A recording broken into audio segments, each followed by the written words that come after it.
सीमा से 18 घंटे पूछताछ हुई। जांच एजेंसियां अभी भी उलझन में है। पूछताछ के दौरान अचानक से सीमा रोने लगती है। अब सीमा हैदर का IQ और एटीट्यूड टेस्ट भी हो सकते हैं। सीमा हैदर की पहेली क्या पॉलीग्राफ टेस्ट से ही सुलझेगी? बढ़ी हुई धड़कनें और पसीना सामने ला देता है सारा सच। सचिन से जुड़ने के बाद सीमा हैदर ने की दोस्ती, प्यार और शादी, लेकिन IB यानी इंटेलिजेंस ब्यूरो के नए इनपुट के बाद अब कुछ नए अलर्ट सामने आए। क्या पाकिस्तानी जासूस हैं सीमा हैदर? लगता है इस सवाल का समाधान अब मिलने वाला है। जल्दी आपको इस प्रश्न का उत्तर देखने को मिलेगा। हो सकता है सीमा हैदर मामले में CBI, NIA, RAW से भी जांच की जाए। सीमा हैदर का कहना कि मैं इन सभी जांचों के लिए तैयार हूं, लेकिन पाकिस्तान वापस नहीं जाऊंगी। अब मैं सीमा मीणा बन चुकी हूं। सचिन मीणा की जाति का इस्तेमाल करने लगी है सीमा हैदर। और इसी बीच देश में एक सर्वे भी करवाया गया कि क्या सीमा हैदर को वापस पाकिस्तान भेज देना चाहिए। देश के लोगों का क्या मूड है? सर्वे में आखिर कितने प्रतिशत लोगों का कहना कि हाँ भेज दो, कितने प्रतिशत लोग ये कह रहे हैं कि सीमा को भारत में ही रहने दो। सर्वे के नतीजे बड़े ही चौंकाने वाले हैं, ये तो मैं आपको बताऊंगा ही। फिलहाल देखिए कुछ और बड़ी खबरें आप। सीमा हैदर को किस रूट से मिली भारत में एंट्री और पुलिस को कैसे दे दिया धोखा? सचिन का था इन सब के पीछे मास्टर प्लान। और अब सीमा हैदर ने अपनी असली उम्र भी बता दी। कितने साल का हेरफेर किया, असली उम्र क्या है सीमा हैदर की, उसका भी जवाब आ चुका है। सीमा हैदर ने अपनी उम्र क्यों छुपाई थी? सेना से जुड़े लोगों को क्यों भेजी थी फ्रेंड रिक्वेस्ट? हर सवाल का जवाब सीमा हैदर ने अब आखिर वापस दे ही दिया ATS की पूछताछ के बाद। अभी भले ही गर्मी के चलते पाकिस्तानी महिला सीमा हैदर की तबीयत थोड़ी बिगड़ी हुई है, घर पर इलाज जारी है। आज भी उसको ग्लूकोज की ड्रिपिंग चढ़ाई जा रही है। लेकिन आइए इसी बीच देखते हैं सीमा हैदर से जुड़े 5 नए बड़े खुलासे और सीमा हैदर की 10 बड़ी खबरें आज की। देखिए, पाकिस्तानियों के लिए बेवफा बन गई सनम सीमा हैदर। पाकिस्तान के लोग सीमा हैदर के पूर्व पति गुलाम हैदर को सलाह दे रहे हैं कि अब वो बेगम आपकी नहीं रही। पाकिस्तानियों के लिए सीमा हैदर बेवफा सनम से कम नहीं रही। सीमा हैदर इतनी शुद्ध हिंदी बोलती है, सभी सवालों का इतने सटीक और बेबाक तरीके से जवाब देती है। क्या सीमा हैदर 5वीं पास है? तो आखिर इतने कॉन्फिडेंस का राज क्या है? इसी सच को उगलवाने के लिए अब सीमा हैदर की IB यानी कि इंटेलिजेंस एजेंसियों द्वारा, ब्यूरो द्वारा नई जांच करवाई जा सकती है। सीमा हैदर के ISI एजेंट होने का शक बना हुआ है। इसी को खुलासा करने के लिए अब सीमा हैदर का साइकोलॉजिकल टेस्ट भी करवाया जा सकता है। अच्छा, एक और बड़ी चौंकाने वाली खबर आ रही है कि जिन नंबरों से सीमा और सचिन ने नेपाल में बस वालों से संपर्क किया था ना, अब वो नंबर भी स्विच ऑफ आ रहे हैं। यहाँ तक कि WhatsApp अकाउंट पर भी उन नंबरों पर डीएक्टिवेट अकाउंट है। मतलब आखिर कितना इंटेलिजेंस, कितना दिमाग का इस्तेमाल किया इन्होंने भारत आने के लिए। कुछ भी एक भी सबूत नहीं छोड़ा, मानो पूरी फिल्म की स्क्रिप्ट चल रही हो। अच्छा, पाकिस्तान में सीमा हैदर के ससुर बोले कि मुझे बेटे ने तो एक पैसा भी नहीं दिया। अपनी पत्नी को लाखों रुपए भेजे थे, जिनको लेकर वो इंडिया भाग गई। इसी बीच सीमा हैदर ने हमारे देश के राष्ट्रपति से एक बार फिर से गुहार लगाई और कहा कि अगर मुझे भारत की नागरिकता मिल जाए तो ही मैं जिंदा रह पाऊंगी और मेरे बच्चे भारत पर कोई बोझ नहीं बनेंगे। अगर मुझे ये नागरिकता मिल गई तो मैं एक अच्छी इंसान बनकर दिखाऊंगी। मैं विश्वासघात नहीं करूंगी। प्लीज राष्ट्रपति जी मेरा विश्वास करें। इस तरह की भावनात्मक बातें भी राष्ट्रपति द्रौपदी मुर्मू को भेजी हैं सीमा हैदर ने। सीमा हैदर राष्ट्रपति को अपने भेजे एक पत्र दया याचिका में लिखती हैं, माननीय महोदया, याचिकाकर्ता को एक प्यारे पति के रूप में सचिन मीणा, ससुर के रूप में अपने पिता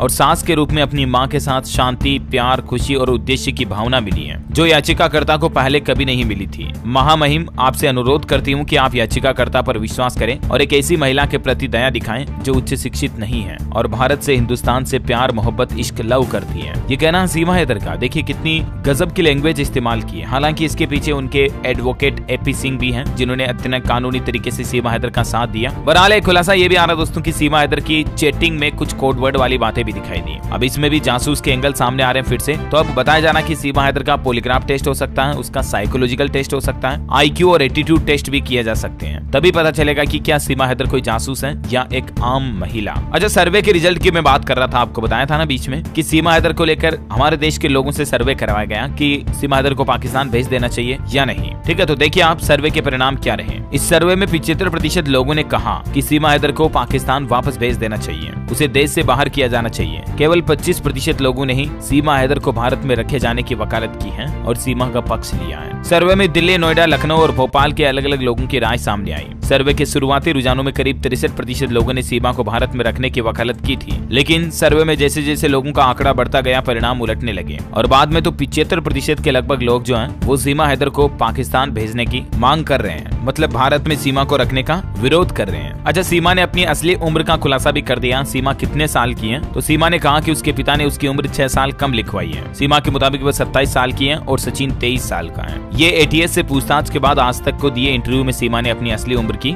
वजह बताई है।